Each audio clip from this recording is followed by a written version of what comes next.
Дело в том, что по казино мы принимали правильное решение. Надо читать правильно то, что мы приняли. Мы не запретили казино на территории Камрата. Мы им сказали, ваше место вот там, где написано Камрат, при въезде. Пожалуйста, найдите себе место, стройтесь, и если вам позволено будет, если там земля позволяет, она перед сельхозом, не сельхоз, пожалуйста, идите строить, никаких проблем, никто вам не запрещает. Но в центре Камрата вы не будете. И сегодня у меня есть вопрос, я сейчас выйду с дополнительным вопросом по казино.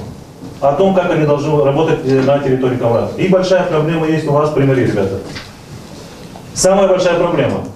То, что вы недавно приняли и дали разрешение открыться еще одному казино в Камрате, это пошло на то, что вы пошли против муниципального совета. Это очень большая проблема будет для вас. Если есть решение муниципального совета, его его ни в коем случае не имеет отменять примар или работники Приморья.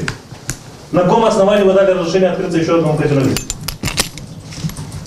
То, что вам кто-то позвонил из госканцелярии, якобы устно сказал, предупредил, пока не будет решения суда, пока не будет каких-то там бумажных доказательств о том, что по закону мы поступили неправильно, не надо было давать разрешение на открытие этого казино. Я вам больше скажу.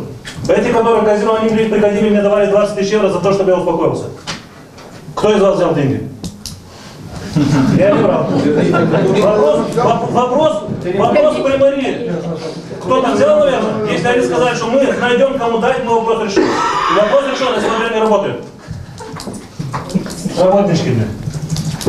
Так, по поводу реплика есть по поводу того, что было дано разрешение новому казино открыться.